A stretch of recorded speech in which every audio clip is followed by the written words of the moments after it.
Those moving there, have your seat. Did you have ear to hear what I said?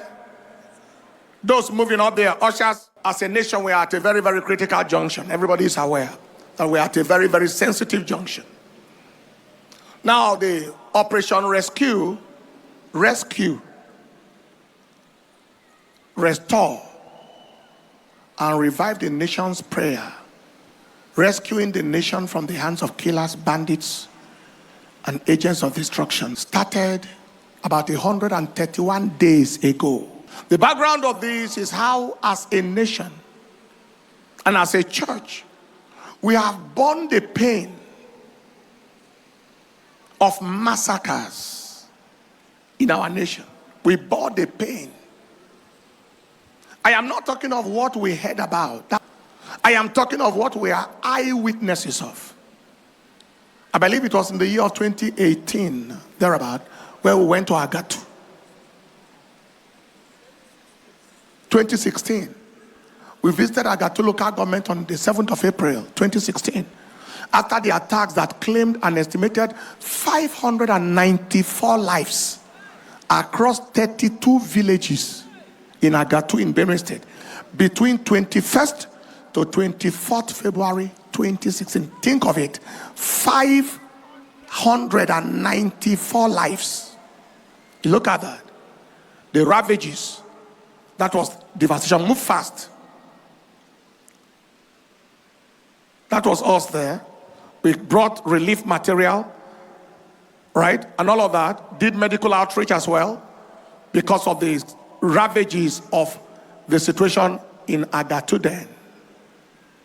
And then in 2018, we went again to Benue State for the mass burial of about 73 villagers hacked to death by marauding herdsmen between December 31st and January 2018 in Logo and Guma local government. We were there for the mass burial.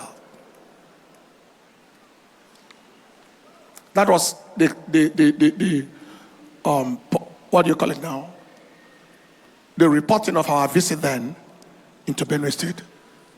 That year, I came with a lot of anger, and this was one of the services that followed. Can you show us that clip? Every lover of freedom, clergymen, whether of any religion you are, if you hate what is happening, speak out. The person that can wipe Christianity out of this country, they have not born him. They haven't born his father. Haba. Look at your neighbor, say we did. All you jihadists and all of you agents in places of authority and agents in the security and agents everywhere you are, hear me. Elefiratosa, eketedidish, hahakadish. What I am about to say, interpret it. Jakwa lakopaparatas, ileketeke beroti, lekokaparates, ranata bekalobaras, jakwa latua barua, ekete inagalasa, parato ekerita, jakulatatas. There are some agents of the devil in this nation who want this country to remain permanently in sorrow. Some of them are in power. Some of them are in the security forces. Anywhere you came from, wherever your conspiracy came from, I am here to announce you came too late. We shall see the end of you. You shall not see our end. You shall not see the end of Nigeria.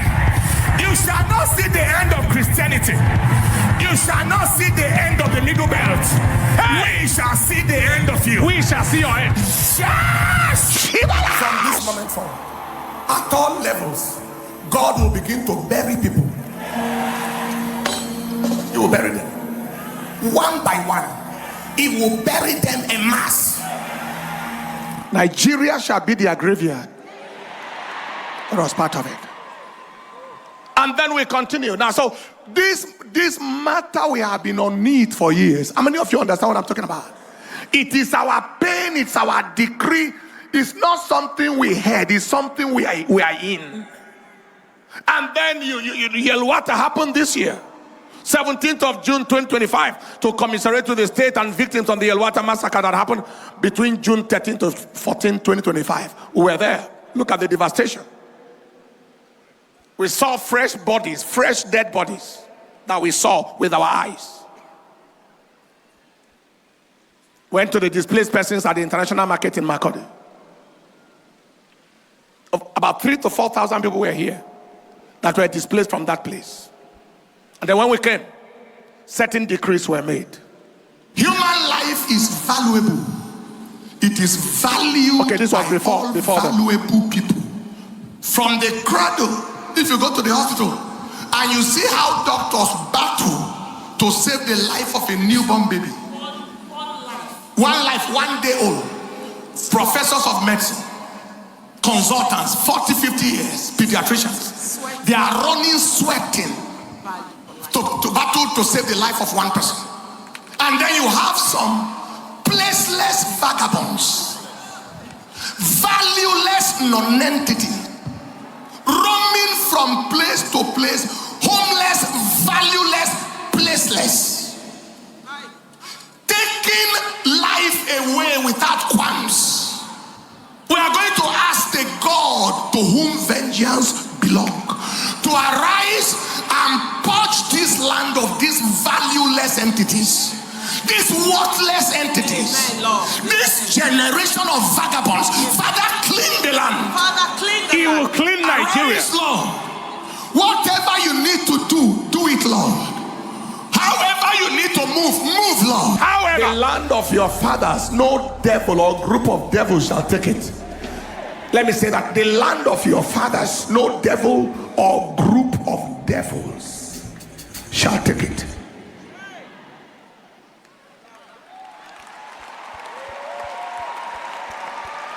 and then I sat down with a man. The president of EYN. Anybody from the Northeast area? Reverend Daniel Mbaya.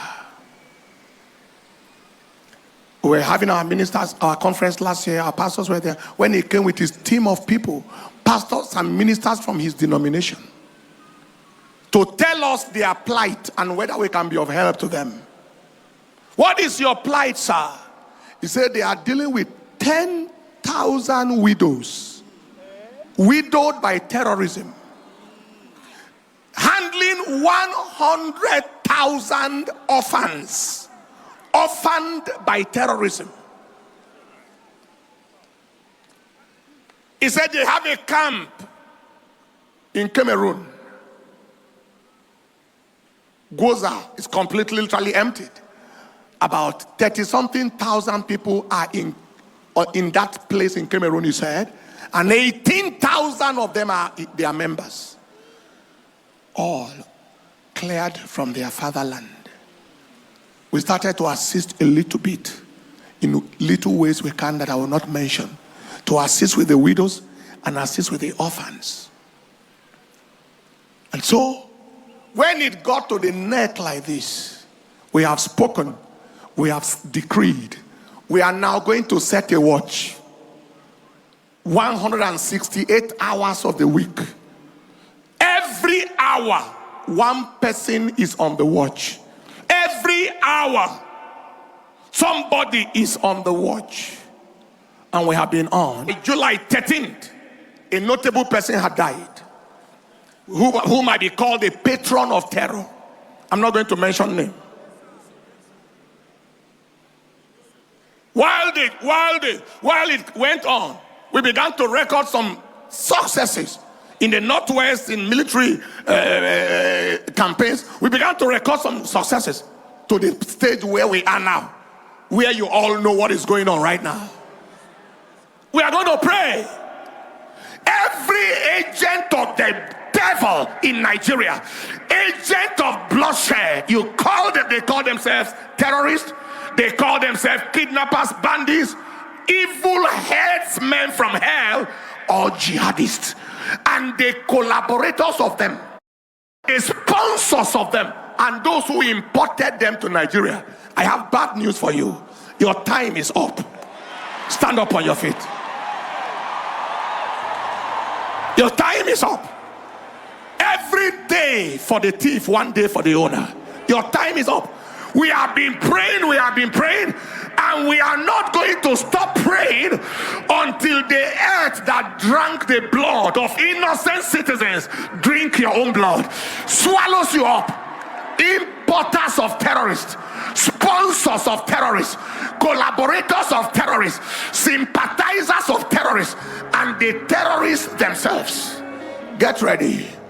It is your season of judgment. The land of Nigeria will swallow you up, and we shall have a nation of freedom. We shall have a nation where people can be free to live unto the God they want to serve. We can have a nation where everybody, and we are praying, there will be no hiding place for any devil, no matter how high or how low.